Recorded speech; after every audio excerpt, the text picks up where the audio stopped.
घरोघरी मातीच्या चुली या मालिकेच्या आजच्या भागामध्ये आपल्याला काय पाहायला मिळणार आहे ते आपण इकडेच पाहणार आहोत. वळूया आपल्या आजच्या भागाकडे. खरं तर इकडे ऋषिकेश, सारंग हे खरं तर कॅरम खेळत बसलेले असतात. त्यांच्यासोबत त्यांचे 2 मित्र पण जे असतात, जे खूप जास्त दारू पिऊन टाईट असतात.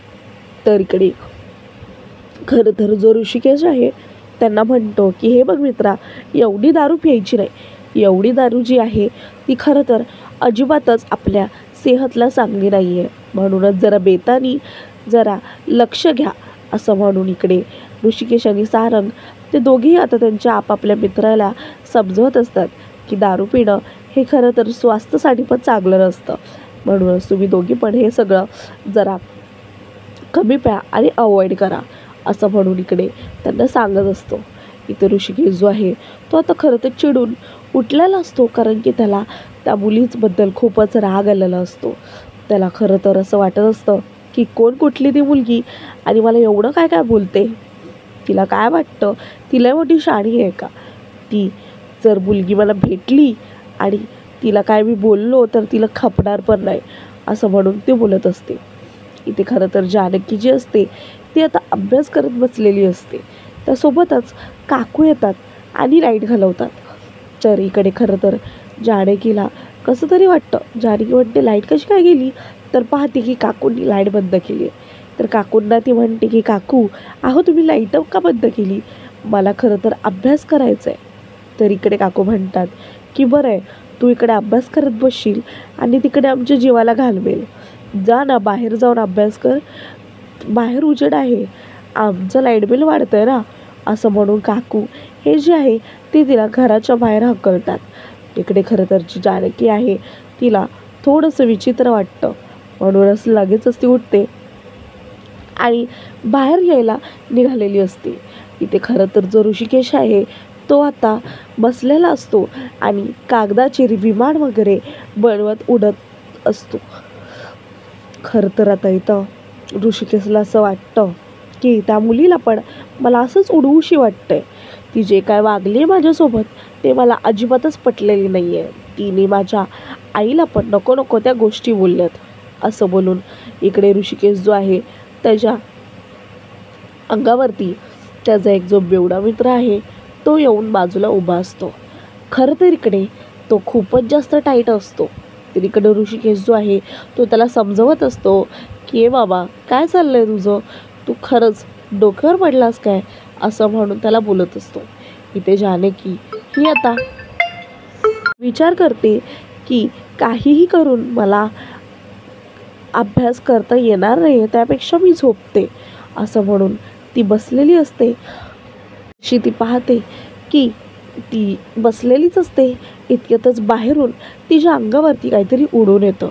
तर ते दुसरं काही नसून एक लेटर असतं जे की विमानाप्रकारे तिच्यावरती उडून आलेलं असतं. तर इकडे खरं तर जानकी जी आहे ते लेटर पाहून वाचते, कारण त्याच्यामध्ये सरळ सरळ सगळ्या गोष्टी ह्या तिच्या आजच्या घडलेल्या असतात की नेमकं आज काय घडलं आणि काय नाही घडलं ते सगळं बघून ती शॉक होते. तिला समजतच नाही की हे सगळं अशक्य आहे. हे सगळं माझ्याबद्दल एवढी माहिती ठेवणारं आहे तर कोण, म्हणून तिला कळतच नाही की कोण आहे ज्यांनी हे सगळं पाठवलं आहे. तर जानकी जी आहे ती लगेच आता उठते आणि तिला आता शोधायचं असतं. तर ते जे लेटर आहे ते खरं तर आता तिला मकरननेच पाठवलेलं असतं. इथे खरं तर जी जानकी आहे ती बाहेर आलेली असते, पण इथे ऋषिकेश आणि त्याचे जे बेवडे मित्र आहे त्यांचा राडा चाललेला असतो. खरं तर दंगामस्ती करत असतात. इतक्यातच जी जानकी आहे ती आता बाहेर यायला निघते की नेमकं कोण आहे ते ज्यांनी माझ्या अंगावरती लेटर उडवलं. तर इकडे ती मागूनच ऋषिकेशला पाहत असते की ऋषिकेश हा विमानासारख्या कागदासोबत खेळत आहे. म्हणून जानकी त्याला पाहते आणि त्यासोबतच जानकीला गैरसमज होतो की ते जे लेटर आहे ते ह्यानीच पाठवले वाटतं मला असं म्हणून जानकी ही जी आहे आता ऋषिकेशच्या जवळ जायला निघालेली असते. त्यासोबतच इतक्यातच ते लोक पुन्हा एकदा काहीतरी खेळत असतात, तर त्याला तिला परत एक जे लेटर आहे ते लागतं. इथे जानकी आता प्रचंड चिडलेली असते. ती म्हणते की तुला लाज नाही वाटत का? रात्रीचं मुलींना लेटर्स पाठवतो, ते पण अशा विमानाच्या प्रकाराने. तर इकडे ऋषिकेश म्हणतो की काहीही बोलायचं नाही हां, काहीही बोलायचं नाही, माझ्या डोक्यात जायचं नाही, डोक्यात गेलीस ना तर बघच. तर इकडे सारंग हा जो आहे तो आता ऐकत असतो की ही काय बोलते म्हणून. तेव्हा लगेचच तो तिच्या समोर येतो आणि म्हणतो की काय बोलते म्हणजे? तुला कळतं का तुम्ही काय बोलताय ते? माझ्या एवढ्या चांगल्या दादाबद्दल नको नको त्या गोष्टी सगळ्या गावामध्ये तुम्ही पसराव्या लागल्यात आणि त्या मी पाहत राहायचं का? असं म्हणून इकडे खरं तर सारंग हा जानकीला बोलतच असतो. सारंगचं जो बोलणं जे आहे ते आता जानकी जी आहे ती सिरियस घेत नाही. तिला ओले ओले असं करत असते, कारण त्याच्यासाठी तर ती लहानच असते असं खरं तर जानकीला वाटत असतं. त्यासोबतच इकडे खरं तर जानकी ही समजवायचा प्रयत्न करते, उगीचच तुम्ही माझ्या नादी लागायचं नाही. खरं तर आता तुम्ही माझ्या नादी लागलात तर मी तुम्हाला दाखवेल की नेमकं तुमची काय चुकी आहे ते. इथे खरं तर जो ऋषिकेश म्हणतो की तुला जे करायचं ते करून घे, कारण की आता मी तुझ्या नादी लागणारच, एवढं तर मात्र लक्षात ठेव, कारण तू आता जाम भिडलीस माझ्यासोबत आणि तुझ्या ज्या अशा स्वभावाला जे काय औषध आहे ना ते माझ्याकडे आहे, एवढं मात्र तू पण लक्षात ठेव. असं म्हणून जानकीला ऋषिकेश जो आहे तो सांगतच असतो. खरं तर इथे त्यांच्या वादवाद होतात. त्यासोबतच जानकीला वाटतं की ऋषिकेश जो आहे तो दारू पिऊन आला आहे म्हणून. खरं तर जानकी जी आहे ती म्हणते की तुमच्यासारखी मुलं हेच आहेत जे दारू पिऊन मस्ती करतात आणि त्यासोबतच खूपच जास्त लोकांना त्रास देतात. तरीच मी म्हणे की तू असं वागलास तरी कसा, दारू पिलायच ना, म्हणून हे तर मी आता समजू शकते, एकतर होस म्हणजे रसशील असं म्हणून त्याला सांगत असते. इथे खरं तर आता ऋषिकेश चिडतो जेव्हा जानकी त्याला म्हणते की तू दारू पिलास म्हणून. सारंग लगेचच म्हणतो की काय काय काय पण काय बोलायचं नाही, माझा दादा दारूच्या थेंबाला पण स्पर्श करत नाही आणि तू त्याला काय बोलतेस गं, असं म्हणू खरं तर त्याला बोलत असते. इथे खरं तर जानकीला विश्वास बसत नाही की नेमकं खरंच ऋषिकेश जो आहे तो हे सगळं करतोय म्हणून. तर इकडे खरं तर आता जानकी ऋषिकेशची प्रचंड भांडू लागते, कारण की तिला ऋषिकेशची चुकी आहे आणि ऋषिकेशने तिला लव्ह लेटर असं पाठवलं आहे. ह्या सगळ्या गोष्टी जानकीला आता वाटू लागतात. पण खरं तर ऋषिकेशने तसं काहीच केलेलं नसतं. जानकी जी आहे ती त्याच्यावर चिडून आतमध्ये निघून जाते. त्याला असं वाटतं की मला ह्याचं तोड जे आहे ते अजिबातच बघायचं नाही आहे, असं म्हणून जानकी जी आहे ती आतमध्ये निघून जाते. इथे खरं तर जो ऋषिकेश आहे तो सारंगला म्हणतो की ही मुलगी जी आहे ती खरंच डोक्यावर पडली आहे, हिच्याकडे बोलायची पद्धत नाही आहे, त्यासोबतच ही काय पण खोटे खोटे आळ लावते. आपण एक काम करूया, आपण निघूया इथून, नाहीतर उगीचच परत बाहेर येईल आणि नको नको त्या गोष्टी आपल्याला बोलत राहील, त्यापेक्षा आपला अपमान व्हायपेक्षा आपण इथून निघून जाऊया, असं म्हणू खरं तर आता ऋषिकेश हा सारंगला सांगत असतो आणि दोघे पण आता तिथून निघून जातात. खरं तर आता इथे दुसरीकडे घरामध्ये बाबा जे आहेत ते खूपच जास्त आता चिडलेले असतात. किती वाजलेत आणि ह्या दोघांना घराचा पत्ता बित्ता हा भेटत नाही का? त्यांना कळत नाही का की घरी किती वाजता यायचं आणि किती वाजता नाही ते? त्यासोबतच इकडे खरं तर आई जी आहे ती आता त्यांना सांगत असते की अहो येतील ते दोघंही, काळजी करू नका, आपला घरचा रस्ता हा त्यांना काय फारसा माहीत आहे, असं का करताय तुम्ही? त्यांनी जर आले किंवा तुम्ही त्यांच्याशी निवांत बोला, उगीच चिडचिड करू नका, असं म्हणून बाबा जे आहेत ते खरं तर आईला म्हणत असतात. आई पण त्यांना म्हणत असते. इथे खरं तर आता ऋषिकेश आणि जो सारंग आहे तो आता घराबाहेर आलेले असतात. त्यांना असं वाटतं की बाबा हे प्रचंड चिडलेलेच असतील, म्हणून उगीच रिस्क घेण्याआधी आपण एक काम करूया, आपण हळूहळू कुठून तरी निघून जाऊया, असं म्हणू खरं तर आता ऋषिकेश जो आहे तो आता सारंगला आयडिया देत असतो की कुठून जायचं म्हणून. तरी ते खरं तर आता ऋषिकेशला एक भन्नाट अशी आयडिया सुचते आणि तो त्याला सांगतो की आपण आपल्या खोलीच्या खिडकीतून जाऊया, ते सगळ्यात जास्त सेफ असेल, असं म्हणून ऋषिकेश जो आहे तो आता सारंगला सांगत असतो. खरं तिथं तर सारंगला त्याची आयडिया पटते की आपण असंच करूया, आपण चल जाऊया, नाहीतर बाबा जे आहेत ते आपल्याला आजूर ओरडतील असं म्हणून ते दोघेही आता तिथून जायला निघालेले असतात. खरं तर सारंगला भीती पण वाटत असते, पण आता त्याला असं वाटत असतं की जाऊ दे, आता रिस्क घ्यायलाच पाहिजे, नाही घेतली तर बाबा फक्त मला एकट्यालाच ओरडतील, दादा वाचून जाईल. इथे ते दोघेही आता अजून आलेले नाही घरी. आईला काळजी वाटत असते, पण बाबाला माहिती असतं की ते दोघेही किती निर्लज्ज आहेत म्हणून, आणि त्यासोबतच त्या दोघांनाही किती जास्त हलगर्जीपणा करतात असं म्हणून ते दोघेही आता खरं तर आलेले नसतात. इथे आता जे बाबा आहेत ते आता चौकशी करायला जातात की नेमकं ते आले की नाही म्हणून, की ते कुठे राहिले म्हणून, असं म्हणून ते बघायलाच जातात. पुन्हा पुन्हा बघत असतात. त्यासोबतच इकडे खरं तर आता जे ऋषिकेश आणि सारंग आहे ते हळूहळू त्यांच्या खिडकीच्या इथून चढत चढत वर आलेले असतात. ते तिकडेच लपतात. त्यांना असं वाटतं की बाबा जे आहे ते आम्हाला बघतातच आहेत म्हणून. इकडे खरं तर आता त्यांना असं वाटत असतं की ऋषिकेशांनी आणि सारंग जे आहेत ते आलेले आहेत, पण आमच्यापासून लपत आहेत. म्हणूनच बाबा जे आहे ते आता सगळीकडे शोधू लागतात की सुमित्रा, ते दोघंही आलेत पण माझ्यापासून लपत आहेत असं म्हणून ते सांगत असते. आई जी आहे ती त्या दोघांनाही बघते आणि बाबांना थोडंसं मिसगाईड करायचा प्रयत्न करत असते, कारण माझ्या दोन्ही मुलांना ह्यांनी बघू नये आणि ओरडू नये असं खरं तर एका आईला वाटत असतं. खरं तर इथे ऋषिकेश जो आहे तो आता शांतपणे लपलेला असतो. त्याला असं वाटतं की जसे बाबा हे थोडेसे फिरतीलच तितक्यातच आम्ही लगेचच येऊ आणि त्यासोबतच खोलीत जाऊ. इथे बाबांना असं वाटतं की ते नक्कीच त्यांच्या खोलीच्या इथून आलेले असतील.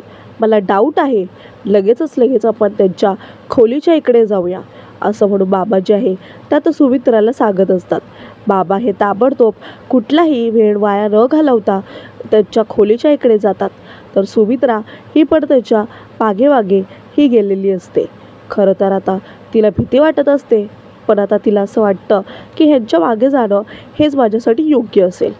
खरं तर आता इथे ते दोघं पण आता पटापटा त्याच्या खोलीकडे जायच्या दिशेने ओढतच असतात. सुमित्राला भीती वाटत असते. तिला वाटतं की जर हे दोघं नसले तर बाबा हे खूपच जास्त ओरडणार आहेत म्हणून. त्यांचा राग हा कोणालाच माहिती नसतो.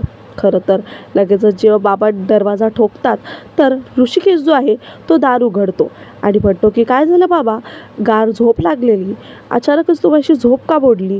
तर इकडे खरं तर बाबाला संशय येतो की हे दोघं अचानकच असे काय आले म्हणून, आणि त्यासोबतच घरातच आहेत या गोष्टीचा त्यांना शॉक बसतो. त्यासोबतच इकडे खरं तर आता जे बाबा असतात त्यांना वाटत नाही, तर लगेचच ते पाहतात की खिडकी जी आहे ती तर उघडी आहे म्हणून. त्यासोबतच ते म्हणतात की आत्ता मला कळलं, हे दोघं पण खिडकीच्या रस्त्याने आलेत वाटतं. तर इकडे खरं तर आता हा जो ऋषिकेश आहे तो बाबांना म्हणतो, अहो बाबा काही काय बोलताय, आम्ही असं काहीच केलेलं नाही आहे. खरं तर ही खिडकी आमच्याकडून बंद करायची राहिली म्हणूनच आम्ही असंच झोपून गेलो, नाहीतर आम्ही नेहमी खिडकी जी आहे ती बंद करून झोपतो, आज नेमकी तेवढी राहिली असं म्हणून बाबाला गडवायचा प्रयत्न करत असतात. इकडे खरं तर जी सुमित्रा आहे ती पण त्यांच्या मुलांचीच बाजू घेत असते. खरं तर इथे आता बाबा जे आहेत ते आता ऋषिकेशला म्हणतात की तू असं समजू नको की मी तुला ओळखत नाही म्हणून. मी तुम्हा दोघांना चांगलंच ओळखतो आणि एवढं लक्षात ठेवा की माझ्यापेक्षा वाईट कुणीच नाही. माझ्यापेक्षा संवाद राहावा, नाहीतर मी तुम्हाला पण असं काय काय करेल की तुम्हाला कळणार पण नाही असं म्हणून ऋषिकेशला आणि सारंगला बाबा हे म्हणत असतात. खरं तर त्यांचा तेवढा अधिकार असतो, कारण ते त्यांच्याशी तसे वागत असतात, चुकीचं वागत असतात, पण आई मात्र ही त्यांची बाजू ही घेतच असते. खरं तर इकडे ऋषिकेश हा आईला म्हणतो की आई, थँक्यू सो मच, तू खरंच आज आमची खूपच जास्त मदत केलीस असं म्हणून आईला तो थँक्यू बोलतो. इतक्यात बाबा हे जे निघून जातात तर सोबतच आई जी आहे ती आता ऋषिकेश जवळ येते. त्याला म्हणते की तुम्ही आलात, काही खाल्लत का म्हणून? मी तुम्हाला लगेचच काहीतरी बनवून देऊ का? असं म्हणून बाबा गेल्या गेल्या आई हे बोलत असते.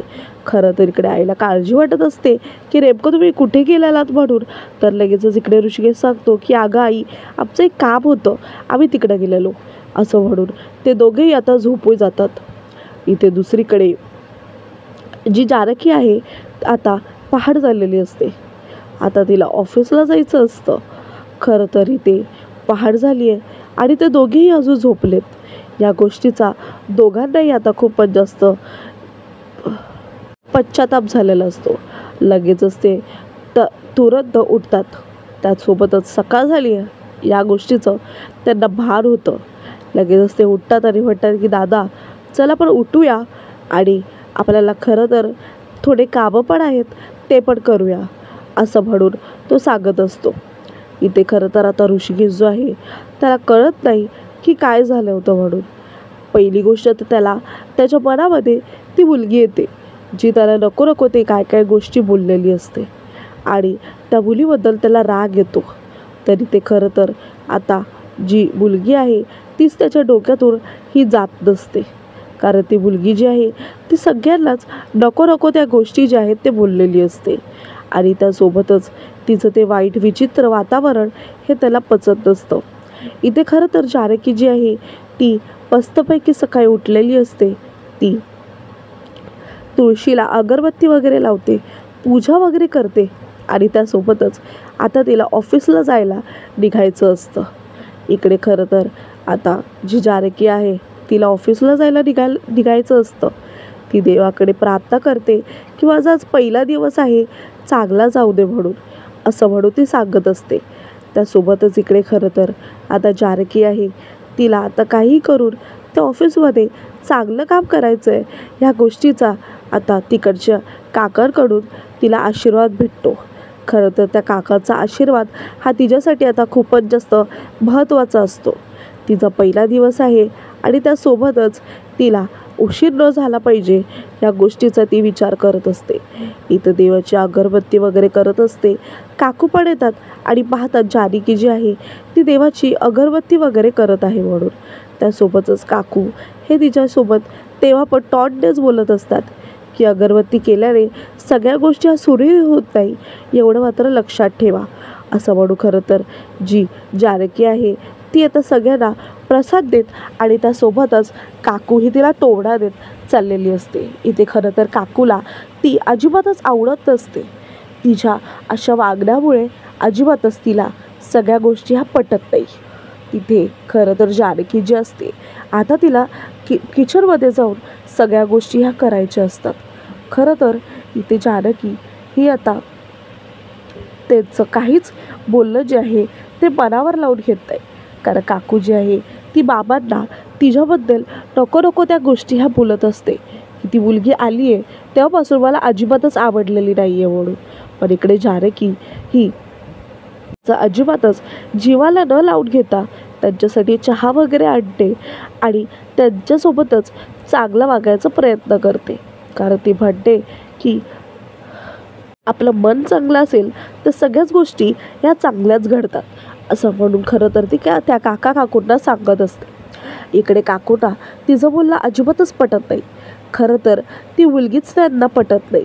त्यांना असं वाटतं की ही मुलगी स्वतःला खूपच जास्त शाणी समजते आणि अशा मुलीला आपल्या घरामध्ये थारा नाही. आपण एक काम करूया, आपण तिला काढून टाकूया म्हणून आपल्या घरातून. पण इकडे खरं तर बाबा म्हणतात की जितक्या पण मुली आहे त्यांच्यापेक्षा ही लाख गुणात चांगली मुलगी आहे. त्यासोबतच इथे काकूंना आता कळत नाही की आता हिला काय बोलायचं ते. त्यासोबतच इकडे काकू तर तिच्याबद्दल नको नको ते वाईटच गोष्टी बोलत असतात जे की जानकीला सहन होत नाही. पण आणि काकूबद्दल जानकीला अजिबातच जास्त काही सहन होत नाही. इथे काकू जी आहे ती लगेचच उठते आणि बाहेर जाते. दुसरीकडे जानकी ही आता ऑफिसमध्ये तिचा पहिला दिवस असतो म्हणूनच तिचं आलं बुकेने स्वागत केलं जातं. जानकीला असं वाटतं की बापरे बुके वगैरे. तर लगेचच इकडे तिकडचा प्यून म्हणतो की सरांनी सांगितलं आहे की तुम्ही आल्यावर तुम्हाला द्यायला, आज तुमचा पहिला दिवस आहे म्हणून तुमच्या जॉईनिंगसाठी आहे हे. असं म्हणून पियूष जो आहे तो खरं तर त्याला म्हणत असतो. इथे खरं तर जानकीला कळत नाही की अचानकच हे बुके वगैरे तर तिला आता ज्या कोणत्या सरांनी दिलं आहे त्यांना भेटायचं असतं. इथे खरं तर आता ती म्हणत असते की कोण सर आहेत, त्यांना प्लीज तुम्ही बोलवून आणता का, मला खरं तर त्यांना आभार सांगायचं आहे, असं म्हणून ती बोलत असते. इकडे जो बकरत्त असतो तो खरं तर वेडा झालेला असतो. जानकीची फोटो पाहून तो तिच्याशी एकटाच बडबडत असतो. इथे जानकी जी आहे ती आता त्याच्या केबिनच्या बाहेरही आलेली असते आणि त्यासोबतच बकरत्त हा तिला मे आय कम इन बोलतो आणि त्यासोबतच यू कॅन कम इन असं बोलून